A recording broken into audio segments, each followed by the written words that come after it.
Dancing out on a Sunday. Is this the first Sunday of September? It is. It is. The first Sunday of September. Memorial Day was the first, and that's a Monday. Yeah. Wow. I know. Wow. Well, here it is on a Sunday, Ann Brothers, the first Sunday of September. I'm always a little bit relieved when, what's the word I'm looking for? I'm always a little bit relieved when it's like September and August is over. So Are you? Yes, I am. I don't love the month of August. I don't really love Tuesday or August. And so, yeah.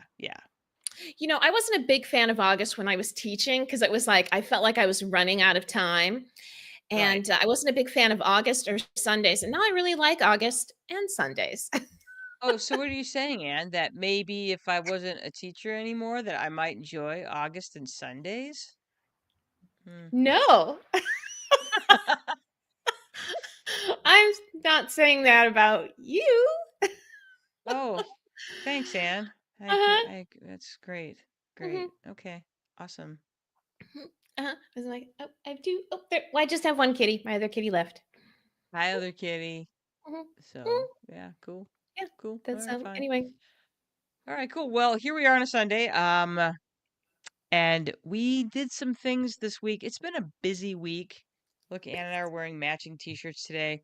We'll talk about why we're wearing matching t-shirts in a few minutes. But yeah, we're here today to talk about some entertainments, plural, that we saw this week. And they're interesting, to say the You know, least. So we were supposed to talk about the Michigan Maritime Museum, and Jenny and I did that on Saturday, and we decided that we could not, in honesty, give it the full credit it deserved. We needed the whole week to collect ourselves and to compile our information because it was such an amazing place. And we want everybody to go there. So we're like, okay, we'll do this fluffy, silly show today, and we will get our act together and put together an amazing podcast so that we can sing the praises of Michigan Maritime Museum. So you're just going to have to wait until a week for that, because this week we're going to talk about some entertainment that we participated in. That's right. And with that, let's bring on our entertainment expert, Chip Moehle. Let's bring him on. Here we go. There you go. Yay! Chip Moehle's with us. Yes. Looking as adorable as always. Chip Moehle is with us. We got to spend the evening with Chip last night for dinner and movie, and it was super fun. So, Chip, how the heck are you? I'm good. Yeah? I'm good. We got to have some good food last night. Yes, we were over at WL Social House in downtown Kalamazoo, where we enjoyed. Did you have the salmon, Chip? I had the salmon. And Anne had Brussels sprouts and lobster bisque, and Joe and I split the delicious steak charcuterie board, which is amazing. And I had a delicious, well-made old-fashioned. As far as old-fashions go, they make one of the best in the city. It really is one of the best in the city of Kalamazoo, as far as I'm concerned. And I am concerned. I thought my drink was a little weak, actually. I thought it was pretty and it tasted good, but it wasn't I thought it was a little light. So okay. And I had ordered an Arnold Palmer, and they didn't have any iced tea. So I had to have a lemonade. And I'm like, how do you not have iced tea? Yeah. That's like saying they didn't have coffee. That's excellent point. Excellent point. Yeah. Okay. So maybe WL Social House might have had some work to do. Little beverage. Yeah. They had some beverage issues. They had bar issues last night. So what are you gonna do? What are you gonna do? I mean, in general, am I gonna go back there? Yeah, because I really like the place. But yeah. Yes, and it's good. It's a great spot. Service is good, food's good. So if you're in the neighborhood, WL Social House. So indeed. Yes. So we're going to talk about a couple of different things today. We're going to talk about the movie The Roses, which came out a couple weeks ago with Benjamin Cumberbatch and Olivia Colman. And we're also going to talk about, this was kind of a last minute ad, but we have to talk about it because we have to. And that is the Netflix documentary, Unknown Number, the high school catfish. I thought it was called Unknown Caller. Unknown Caller. No, it's Unknown Number. I think. Unknown Number? No. Okay. It's Unknown Number. Yeah. Okay. Sorry. Yeah. I think Unknown Caller is like a movie from the 70s or something. Oh, So okay. yeah. Yeah. So yes, it is Unknown Number. I double checked, triple checked, quadruple checked. Good So job. there you go. Thank you. And spoiler alerts. There's spoiler alerts all over this podcast. Yeah. So if you have not seen either movie and you want to see it with a fresh, clean mind, then this is not the podcast for you. Yeah, you might want to step back, or if you just can't stand. Part of me, I want to watch it again because I too. want to watch with what I know. I want to Mhm. watch the people involved and be like, Yes. could I have figured this out sooner? And I think Mhm. maybe I could have, but yeah, I would like to watch it again just because it's so. Yeah, so even if you do watch it and we spoil it for you, it will make you watch it a little bit harder, and I don't have a problem with that. So Mhm. anyway, so let's jump in on it. Anne, would you like to take us through our introduction? I would love to. Very We're good. Anne and Janice brothers. We are sisters, and our last name is Brothers. It's a fact of public record. So Right, if we you don't believe us, Brothers is our government name. It's the truth. exactly, it's our government name. We're in our 50s. All three of us are in our 50s, so we're Generation X. So if you're in your 50s, you know Mecca Lecca High, Mecca The High. hiney ho. Oh. Mecca Lecca High, Mecca Chani ho. Mola Mecca Mala Mecca Mola Mecca hey. Exactly. Yeah. So if you didn't go to Pee Wee Herman University, I'm sure you have at least one credit. Long live Absolutely. John B. Exactly. Long live John B. So we talk about smart stuff, dumb stuff, fun stuff, or any combination of the three. As you can tell from our first 7 minutes into this program, we are not cool, hip, or sexy. And we know this because we don't want to own a boat, but we love to go on boat rides. So yes, that's cool, true. hip, sexy people, they own boats and personal watercraft, and we don't want to own them. We just want people to take us for nice, quiet, slow rides on them so we can see birds. I know we saw some great stuff yesterday when we were on our ride at the Michigan Maritime Museum, but we'll talk more about that next week. But it was great. It was it was like literally 100% my kind of boat ride. It was slow. You're kind of down close to the water so you can see everything. It was slow. Yeah. I don't like to go fast. It was awesome. So having said that, we are not a true crime, even though today we are going to talk about some true crime. We are not a true crime, celebrity, or influencer podcast. We are the Ferris wheels of podcasts. We don't go very fast, but you can see a whole lot of good stuff. Well, I like that. I like that. And may I also say, when you're on the Ferris wheel and it makes a complete turn, you know, when you get to the top and then it comes back down, you have that moment, just that one little tiny moment of thrill. That's us. Yep. So we are still thrilling, but not in a way that you're like, I'm going to have a heart attack from being thrilled. We're a different kind of thrill. Right. So there. We are, let's see. We've been told we're good to listen to when you want to learn things about stuff. And because autumn is in the air and it's time to cuddle up with a good podcast. Do it. Well said. Do it. This podcast is not G, PG, or even PG-13 because we are going to talk about some fucked up stuff that we saw this weekend. Both things were kind of fucked up. So, but one was real life fucked up. Real FU. Yeah. Well, you can join us on our website, Spotify, Apple Podcast experience. I almost said pie cast because I'm like, pie. That sounds so good right now. I would like to be on a pie cast. Me too. Apple Podcast, Apple Podcast, iHeartRadio, YouTube, Amazon Music. Like us, follow us, hit the bell, leave us a review, give us your feedback with our questions and answers and our polls. And of course, you can ask Alexa to play us, and she will do it. Alicia, play the brothers sisters. I don't think that's right. Antoinette, play this. Antoinette, I'm still thinking about the Apple Piecast. Apple Piecast? Yeah. With some vanilla ice cream? Yes, let's go. I think that you can make that, put that in your merch store. It'll be just like a pie tin, but you can call it a pie cast. A pie cast. I think that's very clever. Look how I think clever. so too. Yes, Anne has said everything that's true about the Brother Sisters, especially the fact that you can support the Brother Sisters for absolutely free. All you got to do is like, follow, subscribe, or leave a review on Spotify, YouTube, Instagram, Facebook, Apple Podcasts, iHeartRadio, or Amazon Music. Put the word out to your friends and family. Like, follow, subscribe, review. Tell them that we're fun, because it's true. Do it. Do it. Do it. Smash that. Whatever that means. Smash If it. you enjoyed Whatever you're this supposed to episode, smash it. So there you share it go. with your friends. That's right. Smart, dumb, fun stuff that happened this week. I'm going to start. I am a grandmother. Yay! Yes. My stepdaughter Sarah had a baby girl this week, Lucy, and she's perfect. She's got giant chubby cheeks and she's adorable. And I'm part of her. You can do this thing now where it's something called, wait, I have to look it up. I can't remember the name of it. It's called Nanit.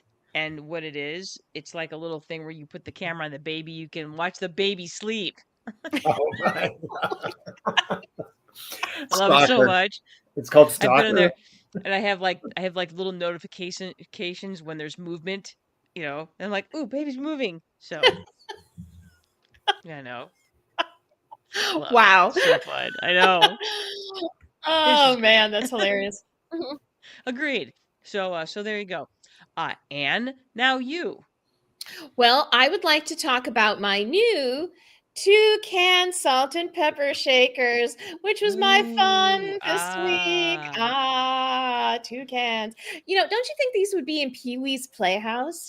Like, Yes. Agreed. Yeah, they absolutely would be. he would like to make them kiss. So these are, I don't know if they'll ever have salt and pepper in them, but I do love them. I wish I could make them into earrings. Wouldn't that be? Oh, you could put them on one of your headbands. Oh, exactly. Yeah, so you could play that game like, what would you do next? Like, it's like when you pass them around, like, now what? Now what are they? So anyway, this was my because the NFL had a game in Brazil on Friday night, and the halftime show was a Brazilian singer, and she had these giant pineapples as her bra, so you could use them as a bra. So bra, exactly. On that note, I would also like to wish my nephew Declan a happy birthday. So that was my fun this week. That's I excellent. can see your kitty in the background. Oh yeah, there's one kitty. There's Bobo. Yeah. And then here's the other kitty. There's Cuckoo. Oh, Jenny. You can see. I could see. Marla back there? She is. She's sleeping, but she's out of frame right now. So. Okay. So. Yeah, I have no cat behind me. There's no. That's good. Not Chip, what's your smart dumb? I know. I thing didn't fill out the slide. I'm so sorry. No, that's okay. We'll just talk about it. So we're not going to do a lot of slide work today. So just my fun thing was hanging out with the brothers sisters last night. As always, that's usually my fun thing. We got some food. We got to see a movie, and we were like 4 of 6 people in the movie theater. And so we had to be loud and raucous and laugh and say shit. And that's one of the best ways to see a movie. I would agree. It totally is. No. It totally is. I think we sat in our usual spot, and I have to just tell this story really quick because my friend JK, I think, is watching the show today. He and I went to a theater in Battle Creek a couple of years ago. And at first, we were the only 2 in the movie theater. And I kept whispering to him. And then I thought, why the hell am I whispering? We're the only people in the movie theater. And then he got up to go to the bathroom and he joked like, hey, would you hit the pause button? And he went out. And while he was out, the screen froze. And I thought, oh my God, I'll bet you he asked somebody. And sure enough, he walked back in the theater and he was like, oh my God, they did it. He said, I told them I was going to the bathroom and I asked if they'd pause it, and they did. So they paused the movie for the 2 of us all alone in the movie theater. That's awesome. It was marvelous. Yep. That's awesome. That is awesome. Yeah, that's one of the reasons I like going to the KP Theater in Kalamazoo, that if you hit just the right movie, you'll be in there all by yourself. It's amazing. I know. I was actually, we didn't get tickets ahead of time last night. We just went to the restaurant and then we walked over because we assumed correctly that it would not be particularly crowded, and we were right. But at one point I was like, as we were walking towards the theater, I'm like, I wonder if this theater is actually still open. And sure enough, it was. It was just this moment as I was grabbing the door. I'm like, yeah, oh, it's still open. Yay. Yeah, because the windows are kind of dirty, and I was like, is this still a thing? What I love when you said, "Is it a grocery store now?" Actually, it would be very convenient if it was. It would be it would actually be really great if they were put like a Whole Foods there, or even a Trader Joe's or something. I'm like, Costco, downtown Costco. Yeah, or even an Aldi, anything. Something like that, yeah. Because we have one little, here in Northside in Kalamazoo, we have one store. You can basically just say that Northside's basically a food desert. They have one grocery store here, and it's a decent grocery store. It has basically everything you need, but they also have a lot of stuff that looks like it just kind of fell off the back of a truck, and it's always all really expensive. It's all twice as much of what you pay at one of the larger stores, and so it's one of those places you go and you just need to pick up something, or you're like, I just really want some ice cream. Then you go there. I think I stopped there the other day. I was like, where did this is like Brigadoon, and it just like shows up. Like, but yeah, there's also, do you ever go to the hippie? Well, my boss calls it the hippie grocery store. I think it's called like PFC. It's like a community kind of grocery store. It's the one over there on, I can't think of the name of it. It's right off over there where the Marathon is and where 600 Kitchen is, kind of across that way. Yeah, and Joe and I went there one time for something, and I can't remember what it was, but we didn't find it. So because it was yeah, it's weird. It's like behind the Checkers. Yeah. Yes. Yep. Yes. I know exactly. Yeah. And like I know we've been there exactly one which time. one. So. Yeah. No, I'm always amazed at the one grocery store near you, Jenny. Is that how much unrefrigerated cheese they have in stock? So much unrefrigerated cheese. I was see Duncan. There's Duncan. Yes, he's Hello, Duncan. Duncan and the cats are all in the background. Actually, we missed your enchanting repartee last night. Oh, for sure. Yes. Yeah, and so a lot of unrefrigerated cheese, and then it snores. Kitty cat.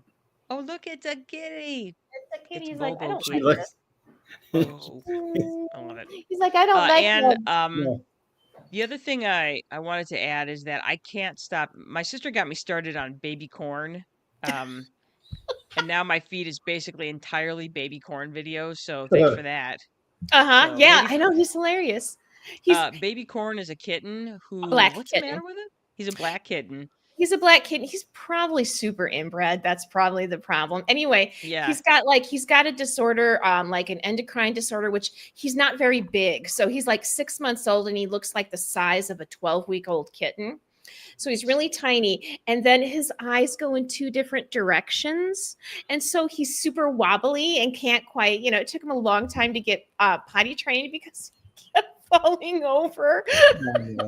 I had like 3 litter boxes lined up for him because he would basically fall over into the next litter box or into the next litter box. No, but he's super, he doesn't know there's a problem with him. It's just a problem with everybody else. So he's super playful. When he purrs, he has his mouth open. So he's got this really loud purr and he only has one testicle. No. Yeah, he's this little. He is this little weird little. And his videos, they've done a great job of making his videos. Like I watched the one yesterday, and where they were doing the budgeting with baby corn. Where because he needs a new couch. Oh my God, that video was hilarious. They're like talking about how because baby corn has followers and he gets money for his videos that he has to save up for his new couch because he has this little tiny couch that he lays on and he outgrew it, so he needed a new couch. They literally have this entire 5-minute video where they're budgeting his money. It's so yeah, they do a great job with this little riding a special bus kitten. He is just a riot. And I was like, every time they put a toy down and he plays and then he starts playing, then he falls over on it and he's still playing while he can't get his balance. Oh my God. Yeah, so that's my other smart dumb fun thing this week is I've now become addicted to baby corn. Baby corn. Mm-hmm. Baby corn. Yeah. So there you go. Now everybody's gonna be like, baby corn. I'm like, yeah. I'm like, I just want to send him $10 so that he can get his new couch. So there we go.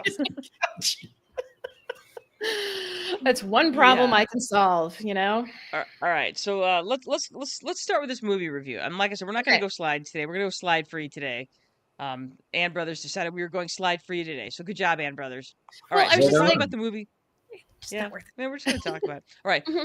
let's go ahead and talk about the movie The Roses. So The Roses released just a couple of weeks ago, directed by Jay Roach, starring Olivia Colman, Benedict Cumberbatch. Who else is in it? Kate McKinnon is in it, Andy and what's his Samberg. name? Andy Samberg is in it. Yeah. Who would like to start with their review of this movie? You know, I will. Do it, Chip. Do I it. was looking forward to this film. I remember the original vaguely. I know I saw it on video. I know I did not see it at the theater. Big Kathleen Turner fan. And she and Michael Douglas, made a string of films back in the 90s. And they had great chemistry together. And in this one, it was marvelous because I remember seeing the preview for it. And it was just like, this movie is mean. Like, this movie is nasty. I remember him walking into a room and smacking a cat across the room. And, it was like, I've not seen anything like this before. And then rented the movie. And I remember not being like super excited about it. Not like I really enjoyed this movie, but it certainly was different than a lot of what was happening. The only thing mean happening in movies was happening in horror films. Mm-hmm. So to have a normal everyday film with people being mean in this regard was really unusual. What stuck with me of that film was at the end, and spoilers, at the end of the original film, they're on a chandelier that drops them to their death. And they're laying next to each other, and she's kind of got her hand laying out, and he, with his last breath, goes to hold her hand, and she smacks it away from them, and then they both die. And I thought that was hysterical. I thought that was absolutely hysterical. So I was anxious to see this remake because I thought what was missing that first time around was it was not a very tight film. Like, it was a little bit meandery, and Danny DeVito directed it, plus he was in it. And sometimes when you have an actor directing and being in it, things can get a little meandery. So I thought, well, this time around, it's bound to be a little tighter. We're in an age of cruelty and anger, and hopefully they can find a way with this remake to make it funny, to make it enjoyable. I mean, we've had 20, 30 years now of reality television where the whole point of reality television is may the best sociopath win. And, a lot of people will disagree with me, but it's part of the reason we're at the place we're at as a country is because people grew up on believing that that's how we're supposed to act. I thought this film would be a good commentary on that in a way. I said after the movie, it really wasn't quite the film I expected, but I did enjoy it. I wanted it to be a little meaner than it was because you have two fantastic leads who can do that biting British fuck you so well but somehow the scenes are almost cut short. Like, you're getting someplace and then it's like, nope, we're going to pull it back in. Much like the original, I mean, you've got Andy Samberg and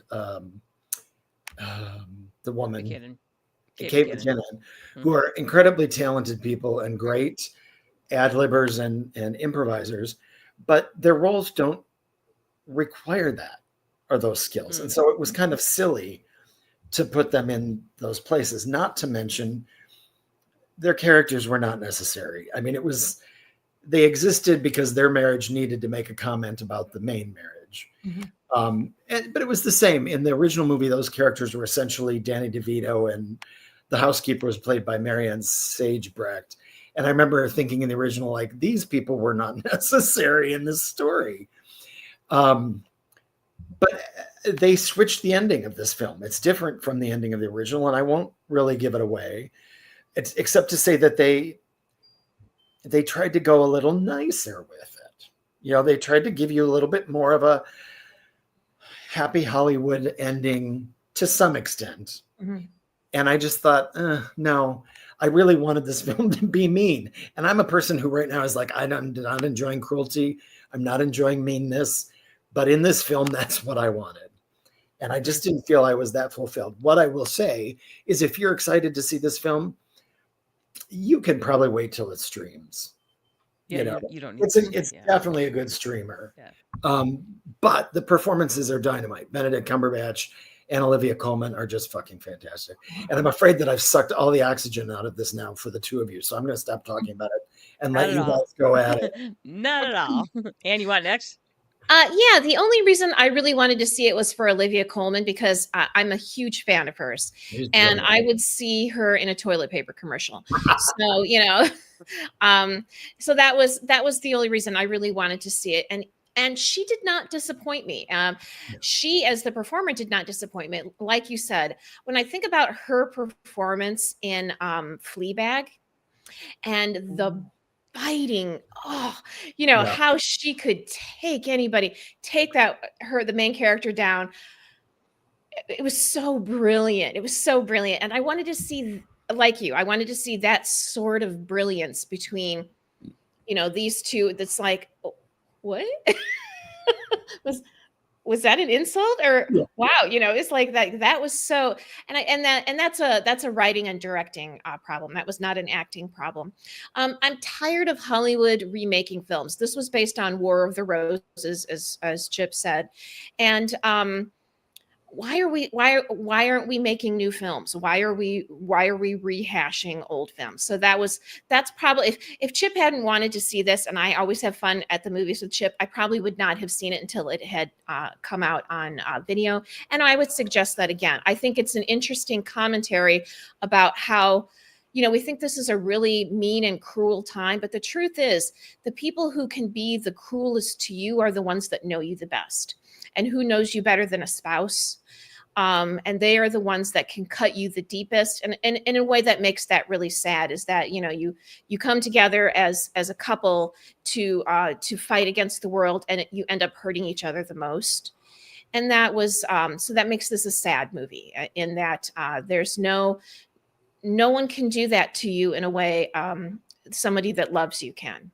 So that was, in a way, it was a dark comedy, but I thought it was darker. I thought it was less funny because, I'm looking at it as like, wow, when they were hurting each other, oh man, it was only a spouse can do that to you, and you're supposed to be partners, not enemies. So, anyway, you'd like to think that even if your marriage was over, that you could at least muster enough goodwill based on the past to not brutalize each other that much. So I found it a sad movie. Yeah. Mm-hmm. I hated it. So yeah, I hated it. And I hated the first one. I did. I hated, for many reasons. There were a couple of reasons I hated this one. I too cannot stand what they did to each other cruelty wise, but I just thought it was so poorly. The writing left so many holes when it came to, we never got the sense of why they hated each other so badly. We see their careers crisscross, but we never get this sense that, it's like, well, look, we're in such a hurry to get to the end where everybody is just so fucking horrible to each other that we forgot to develop any sort of fall from where they were. They start out in this place and things are going great, and then we see things start to change, but we never really see what's happening behind the scenes other than they're both terribly unhappy about whatever. And I didn't buy any of it. I didn't believe any of it. And that was my big piece of it. I was like, well, I don't believe any of this. This is horseshit. We go from this to, we just fall off this cliff. And I'm like, there's no story here. I kept telling myself that this story is pointless. It's pointless. Other than they loved each other, now they hate each other, movie's over. Okay, all right. And in the process, they were dicks to each other and everybody else. So, awesome. Yeah, I don't want to see that story. It makes me want to read the book. Oh, I will say that. Yeah. I would like to read the book because, this movie was not really based on the first movie. And I don't know how much of it was based on the book. And so there's a part of me now that's like, now that you guys have got me hooked on Audible, I'm like, got to go look that up because I'm not going to read the fucking book, but I'll have it read to me. Fair enough. I'll listen to it. Yeah, why not? Yeah, so that was my big thing. I felt like writing matters, and to me, this is a much longer story. This is not a movie. If you're gonna watch something like this needs to be a 4-part series of something where you really see things go bad. Oh my gosh, look, you guys, my chair just broke. Oh my gosh, that's crazy. I'm just gonna wear my chair IKEA. now. Awesome. IKEA. Wow. No, this was one of those we bought. Wow, this is amazing. Look, now I can be like horns. Look, I'm Loki. Somebody needs to do the oxen. Ooh, Loki, good I'm one. Loki. See, this was this is a sign from the great universe big horseshoe. I know, like everybody, go. Yes, look at me like, what the actual fuck is happening right now? I'm like, I don't know, kid. I don't know either. Time for a new chair. You know what that is? That's a sign from the universe that we should stop talking about this fucking movie. So I will just say one more thing. There's the scene kind of midway through where they finally take the gloves off. They're all at dinner with their friends, and the two of them just start going at each other. And then the sort of weaker couple tries it, thinking that they're just being funny.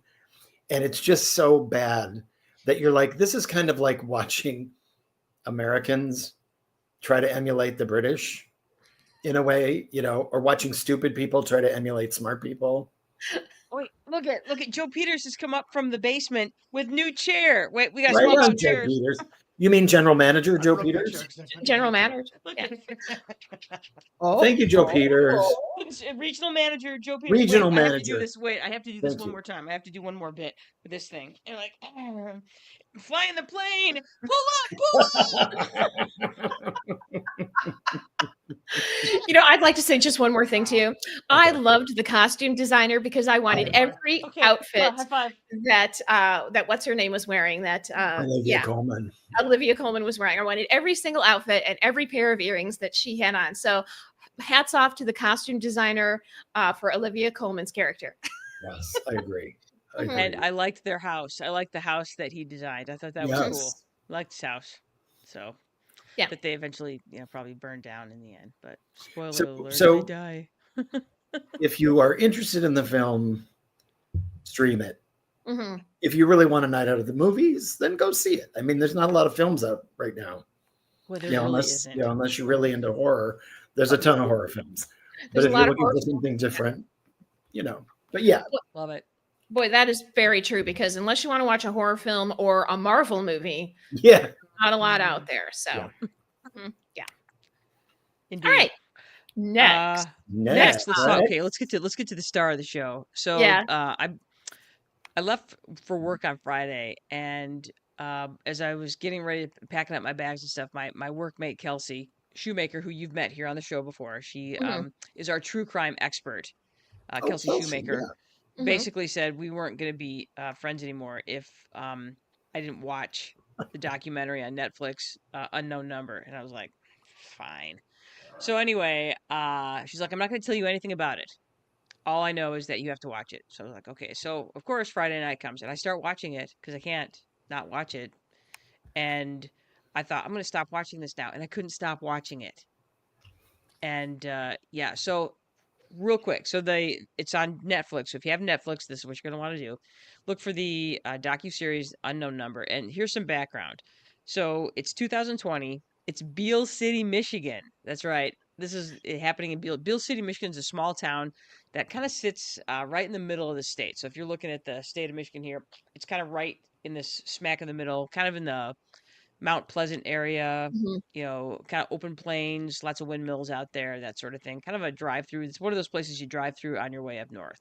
Okay. They even describe it as one traffic light and 2 bars. That's how they describe it in the series. Yeah. I would describe it as you're driving through it to get to a better place. Yeah. So we meet a young lady, Lauren, at the beginning of the documentary, kind of talking about her life in 2020, and she starts getting threatening and harassing texts. I think, how old was she at this point? 13? 13. Yes. Yeah. She had just started dating her boyfriend. I can't think of his name. Owen. Yes. Owen, thank you. And they were friends. They had been friends for a number of years, and they kind of just, here they are, 13 years old, which happens a lot. They just kind of start deciding that they're going out. And it's about this time that she starts getting these terrible text messages. And we're not, things like the first one she got, I think, basically was saying, that her boyfriend was cheating on her and didn't like her and was going to break up with her, and it just escalated from there. So that's kind of the background. That's what this story is about. It's about trying to find out who is leaving these because it's left from an unknown number. The number changes each time she's getting these text messages. And this goes on for what, Almost 2 4 years? years. 2 years. Almost It Almost 2 goes on years. for 2 years. And so it's taking us through the escalation of these messages and them trying to figure out who's doing this. So, somebody add to that. Well, they go through, they start, of course, the first suspect, of course, is Lauren herself, the young lady who's getting the text messages. Her school, her principal, he's like, it's the first person I thought of. It's like she knows all these text messages have really personal information. Who else knows it but her? Maybe she's trying to get attention. And I have to mention, small town. This is a school, one school building, K through 12, 700 students total. Yeah. So it is she starts dating this Owen kid. They've known each other since kindergarten, so it's a small, tiny town. Everybody knows everybody's business. That's probably another thing that's really important to keep in mind, is that everybody knows everybody's business. Everybody is connected in one way. Half of them seem to be cousins. Anyway, so she, it starts with the school. The school starts investigating, and then it leads to the police investigating, and then it finally leads to FBI investigation, and they're the ones that figure out who is doing this. And the messages start. They are mean messages. They're telling her she's ugly. They're telling her she's her boyfriend's cheating on her. They're telling her that he's going to break up with her. They're just mean. And they escalate to the point where they're literally telling her to kill herself, that she's so terrible and everybody hates her that she needs to just kill herself. So that's how bad it gets. Or that they are going to come and kill her. So that's how it escalates. It just keeps getting more and more nauseating and more. And how this young lady hung on. I was like, I'm thinking about myself at 13. And if that was happening to me between the ages of 13 and 15, I'm amazed. Owen started getting texts as well. Yeah. And then one of the suspects, so they go through a list of suspects. And so, of course, Lauren is the first suspect, Owen is a suspect, and then they start looking at the surrounding girl groups. And so other girls in these girls group become suspects. And there's one particular young woman that they focus on, Chloe is her name. And she becomes a suspect. And then she also starts getting harassing texts. And then her cousin starts getting harassing texts. It becomes a suspect as well and starts getting harassing texts. And it becomes this bloom of terrible texts to anybody involved in this case. Well, then Owen starts dating another girl in another city who then she starts getting these nasty texts. Mm-hmm. Right. This is, of course, after, and I'm going to just spoil this. This is after Lauren and Owen break up. Mm-hmm. Right. Which seemed to be the goal of some of these texts, was to make that happen. And I think that Owen and Lauren thought, a lot of people thought if they did break up, then this would stop. And it just got worse. It got worse and worse, even after they had broken up. What was unusual is they began with sort of a burst of text before a Halloween party. Mm-hmm. Right. And then they stopped for a year. Mm-hmm. And then they started up again. And then, like you said, they just accelerated to such an extent and spread to such an extent. And the fact that the school couldn't seem to do anything about it and the police couldn't seem to or not want to do anything about it. When you finally get to the point where they involve the FBI, you're like, thank God. Mm-hmm. Well, and I thought it was interesting how little the parents were doing about it. I don't know. That's I mean, the parents were going to the police. The parents were going to the schools. They were doing everything except saying, "Hey, maybe I should just have your phone." Maybe Yes. maybe that would do it. Yeah, Yeah, because maybe. the two moms seem to be working together. And but yeah, when they kept saying, "Why don't you just take the phones away from them?" and they were like, "Well, then I'd have to buy a new phone and blah blah." And I thought, That's not Jesus fair. Christ, like and then they're like, "But that would let the person off the hook." And I'm like, I realize what you're saying. I get that. Like, but the thing is, if that person has this reach, they're going to still get to the new phone, right? But at least give us a moment of peace, for heaven's sake. Mm-hmm. Right. And this is the other thing that I thought was really interesting, was that both the principal and the police thought it was in the school. It was like some girl group, some is doing this. And I thought that was really funny, because I taught long enough to know that kids cannot keep secrets. They are the worst at keeping secrets. And I was like, it's not any of these kids in school, because somebody would know. A bunch of people would know. This secret would be kept like maybe 2 weeks. Maybe. And I mean, like, that's the other thing. I'm like, nope, it's not any of the kids. I can honest to God tell you, I'm like, I don't think any of you people, I thought that principal and those players, I don't know what kids are like, because they can't stop talking. They will fall all over themselves to tell on each other. One way or the all other. Over themselves. Exactly. And so when none of that was happening, I was like, I'm sorry, guys, you're barking up the wrong tree. And none of these kids. And I was right about that. Yeah.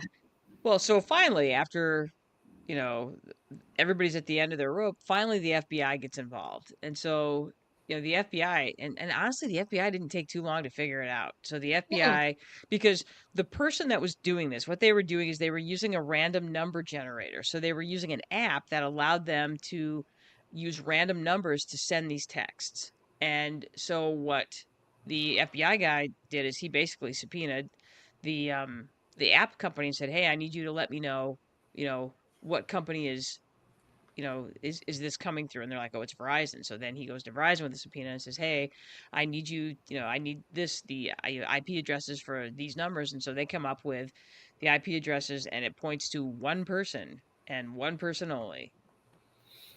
And it's quite shocking. It's quite shocking. It's Lauren's, mother. There you go. Sorry, said it. Yeah. It's Lauren's mother. It was the girl's mother. It was the girl's mother. Mm-hmm. Her own mother is telling her these terrible things, is telling her to kill herself. It's telling her that she will come and kill her. Yeah. And you guys, let me just say for the record, we're not doing justice to how vile those texts were. Oh, no, they were disgusting. I can't say them out loud because they're that hateful. Everything we saw in that movie yesterday was not as hateful as what we read. Yes. And there was thousands of them, and and they tell you that in the documentary. They show you these texts in the documentary, and it's jaw dropping what's in these texts. What was it? Sometimes 50 to 60 a day. A day. Yeah. Of the most vile, evil shit. When they passed it to the FBI, he was like, "Yeah, I downloaded 720 messages." Just astounding. And I think it's funny because it's like what you said, Ann. Like, I don't think there's a student who would have that much time during a school day to send 50 to 60 nasty texts without somebody nearby seeing it. Yeah. But wait, there's more. Okay, so we learn. So, okay, the FBI comes back to the local sheriff and says, "It's the mom." So he goes over there with his body cam on and confronts her about it. And she's like, "Yeah." Yep. Yeah. And it was the weirdest thing because she was like, she didn't try to deny it at all. And the weird thing is, she didn't admit it. She just started talking about how she did it. Yeah, you're just like, holy shit. And it was just this weird sort of, you're expecting some sort of confrontation, some sort of nothing. And it was just like, yep, that was me. Yeah, yep. I'm real and then sorry. they bring the daughter in to tell her right there on camera in front of the mother. And the mother gets up and hugs her and holds her, and the daughter reciprocates and holds on to her mother as if this was not a big deal, which then made me think, oh, she was in on it. Until you realize, like, no, she wasn't. There's just some weird codependency going on Stockholm here. Syndrome, weird shit happening. Yeah. Well, then Because they call dad. You realize at that point that the person who is comforting her through all of this is the very same person who is sending these things to her. Yeah. Ugh. You know, okay. It was funny ahead, because I was like, I thought I was 10 minutes into the film and I was like, I wouldn't be surprised if it's one of the mothers. And I'm like, if it was a mother based on some of the text, I would like, it's probably her mother. So I kept watching the movie because I wanted to be confirmed of that. I really thought it was the mother right very early in the film. But when the mother was talking about what she had done, I was like, God, it's like she has Munchausen by proxy. Yeah. But instead of making her daughter sick, she made her daughter afraid so that her daughter would need her more, so she could be the comforting, protective mother. And then her daughter was like, I don't know how you would change in an instant. Like, how do you believe that about the woman that supposedly protects you and loves you the most? I didn't think. I was like, wow, she is really, what did Jenny say? She'd been groomed for this. Her mother had been grooming her to trust her alone. And go ahead, Jenny, we're going to talk about dad. Yeah. Well, yeah. So then, of course, they call dad and get him home from work, and he's like, what's going on? And the cop's like, oh, by the way, it's your wife that's sending all these texts. And he was like, what? So what now? Because it turns out she had been lying for 10 years about being employed. So she had said that she was, doing work for Ferris State, or she had these other jobs, and she had no jobs. So she's basically would spend her day sending these terrible texts because she was sending them all day long. And that's why, because she would sit at her computer with all of her technology knowledge, because she's a tech person, and she had convinced everybody apparently that she was working from home at these various things, and she was not. So she's been lying to her husband for years about the fact that she even had a job. They'd lost been evicted from places because they didn't have any money, and lost the contents of their storage units. Correct, because of non-payment. And so that just adds to the plot. In the end, you feel really bad for the dad because, he trusted in ways that he'll never trust again, for sure. I did like seeing that he and the daughter are close. Yeah. Because I was worried, like, oh my God, the final line of the film is the daughter saying, I really love my mom a lot. And you're like, ooh, it's so kind of cringy. Yeah. But you're like, so thank cringy. God she's got cringy. this dad, who's a normal human being. And then listening to the mother try to explain why she did it, there was still no explanation. It was just like, what are you saying? And then in court, they pulled out the old, PTSD, childhood trauma. And, she claims she was raped when she was 14, and they don't delve enough into that. So you don't know whether that's a true statement or not a true statement. But again, you want to believe a woman when she says she's raped. And, but still it's like, how does all of this apply to what you've done? Well, she never can explain it. Well, and it's interesting that she chose to be part of the documentary. And because she appears to be completely remorseless of this, takes no responsibility for what she's done, because she has wrecked lives, plural, for what she's done. And that's the thing for me, is that she seems remorseless, wants to blame everybody else, and I feel like she'd do it again if she had a chance. That woman is insane. She's insane, and they did a nifty thing with the filming of it, was to throw you off.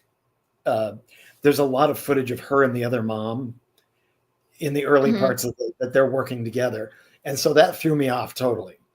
They had them interviewed separately, but there was a lot of footage of them together doing things. So I was very much like, okay, I don't think it's either one of them, until you realize, like, wait a minute, each of them is being interviewed separately now. Yeah. Like, oh my God. Yep. The other thing that they left wide open was her claim that she did not send the original texts that went prior to the Halloween, that those had happened, and that she just sort of picked up on that and ran with it later. But there's no proof of that. No, and the documentarians don't do enough, as far as I'm concerned, to fill in those blanks. She probably did send the earlier texts, but they should have done a little more work on that. Yeah, she's so unreliable that I believed after it was confirmed that she did this, and then listening to her with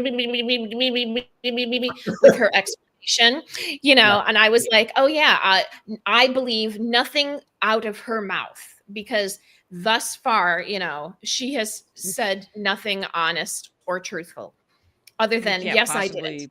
Yeah, you can't possibly believe anything from her. She got 19 months in prison for this, but she only served a year of that, I think, is what ended up being, and I don't think it was long enough. I was going to say, she's not allowed to talk to her. She's not allowed to see her daughter. Of course, once her daughter turns 18, that might change. She's not allowed, of course, to see Owen anymore. Oh, and some of the texts to Owen were... Well, that's, listening to the mother, Owen's mother, talk about how she thought that Lauren's mother probably had a thing for Owen. And I was like, ooh, okay. Yeah. So I think gross. She did. Yeah. So it was... it was, as I said to Jenny and Ann last night at dinner, recommended this documentary. Sorry. And I went home. I've been watching like a little sweet show called Heartstopper. It's a little rom-com with two little gay boys who fall in love, and it just makes my little heart flutter. And I thought, let me just, because the weird thing is, I didn't tell you this, guy. I clicked on Netflix, and the very first picture that popped up was unknown number. I'm like, what the hell? Like, they just told me about this tonight. So I thought, watch the first few minutes. You're going to drift off to sleep. And I watched all the way until the reveal. And then I was like, I can't keep my eyes open. I watched the rest in the morning. And I texted them this morning, and I was like, what a mind fuck. Like, this is just. It will keep, and it will keep fucking your mind for many reasons. And for me, the biggest thing is, one of my big takeaways is, as a teacher, I have watched. Oh my God. Cell phones destroy teenagers. I mean, I don't think that's probably an exaggeration to say that, but I've seen what they do, and I've seen what they're doing to kids. I see what they do to adults, and I see what they do to kids. And Chip, this is something you used to say all the time when we were young. I'm like, who gave the gun to the baby? And that's exactly what this is. Yeah. It's like, what we did is we have given these metaphorical guns to babies, and are surprised when they fucking shoot each other. And it's like, we've given the kids these tools, and it's not a stretch to believe that it was the friend group that were torturing this kid, because I've watched these kids torture each other with phones for years now.